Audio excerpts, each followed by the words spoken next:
اللہ میاں جی جو ہمیں پیپر دیا ہے نا، اس میں محرم کے جلسے جلوس نہیں ہے، اس میں ربیع الاول کے جلوس اور کیک کاٹ ماتم کرتے کرتے خون نکلا مر گئے، کوئی شہادت نہیں ہے، خودکشی ہے۔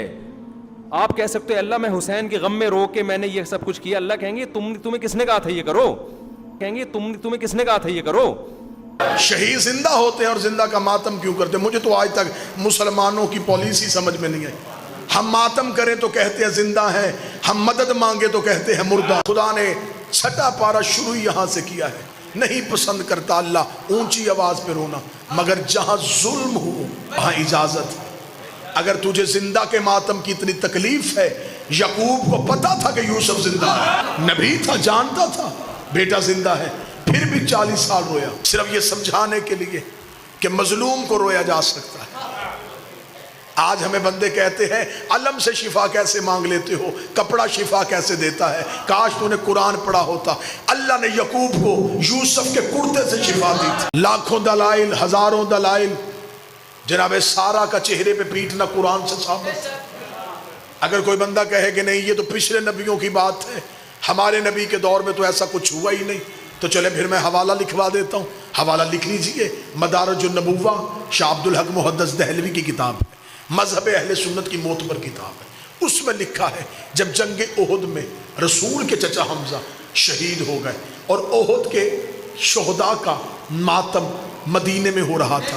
اب جو لفظ بالکل لکھے ہیں میں وہ لفظ پڑھوں گا تاکہ کل کو کوئی ویڈیو کیمرے میں میری ویڈیو لے کے کتاب کے ساتھ ٹیلی کرے تو وہ یہ نہ کہے یہاں لفظ اور تھے، ممبر سے اور بیان کیے گئے۔ میں وہی لفظ پڑھتا ہوں جو شاہ عبدالحق محدث دہلوی لکھا ہے۔ انہوں نے کہا جب رسول مدینہ پہنچے تو پورا مدینہ ماتم کدا تھا۔ ماتم کدا کہتے ہیں ماتم کرنے والی جگہ، یا میں اس کا آسان لفظ کروں امام بارگاہ، پورا مدینہ ماتم کدا تھا۔ رسول نے صحابہ سے پوچھا یہ کس کا ماتم ہو رہا ہے؟ تو صحابہ نے کہا یا رسول اللہ یہ احد کے شہداء کے ورثہ اپنے شہداء کے لیے ماتم کر رہے ہیں۔ رسول نے ٹھنڈی آہ بھر کے، یہ محدث دہلوی کا لفظ، ٹھنڈی آہ بھر کے کہا ہائے میرے چچا حمزہ پہ ماتم کرنے والا کوئی نہیں۔ یہ کہہ کے رسول گھر گئے، انصار اپنے اپنے گھروں میں گئے، اپنی اپنی عورتوں کو بلایا، بچوں کو اکٹھا کیا اور رسول کے دروازے پہ لے کے آئے۔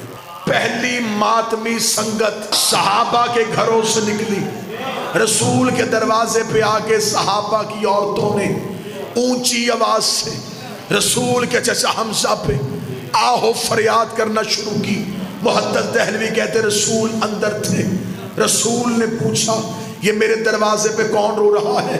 بتایا گیا یا رسول اللہ یہ انصار کی عورتیں اپنے گھروں کو چھوڑ کے آپ کے چچا حمزہ کا ماتم کرنے کے لیے آئی ہیں، جملے محدث کے نہ ہو میں گردن کا لہو دوں گا۔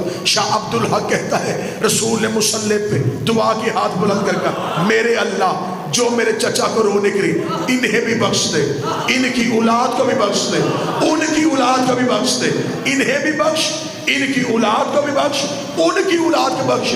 ہر عبادت ایک نسل بچاتی ہے، حسین کا ماتم 3 نسلیں بخشوا دیتا۔ سنی کتاب سے دلیل، ایک اور دلیل سن لو جلدی جلدی۔ اب ایسے کرنی کو خبر ہے نبی زندہ ہے، صرف نبی کا دانت زخمی ہوا ہے، ٹوٹا نہیں۔ آج کے بعد نہ کہنا نبی کا دانت ٹوٹا، ٹوٹنا عیب ہے، رسول بے عیب۔ دانت ٹوٹ جاتا چہرے میں نقص آ جاتا، جہاں نقص ہو وہ کامل نہیں ہوتا۔ دندان مبارک زخمی ہوا، اب ایس کو خبر پہنچی، رہتا وہ کرن میں تھا، دیکھا پیغمبر کو تھا نہیں، پتھر اٹھایا، پہلا زخمی کیا، ذہن میں آیا کہ شاید نبی کا یہ نہ ہو، پھر دوسرا، پھر ذہن میں شاید یہ بھی نہ ہو، پھر تیسرا، سارے کے سارے توڑے، لہو منہ سے نکل رہا ہے۔ رسول نے دیکھا او میرے صحابیوں مجھے جنت کی خوشبو تمہارے گھروں سے نہیں کرن سے آ رہی ہے، مجھے جنت کی خوشبو کرن سے آ رہی ہے۔ صحابہ نے کہا یا رسول اللہ وہاں کون رہتا ہے؟ فرمایا اگر تم میں سے کوئی کرن جائے وہاں میرا ایک عاشق ہے، اس کا نام اویس ہے، اسے میرا سلام کہنا۔ محمد وہ ہے جسے اللہ سلام کر رہا ہے، نبی وہ ہے جو اپنے عاشق اور اپنے ماتمی کو سلام کر رہا ہے۔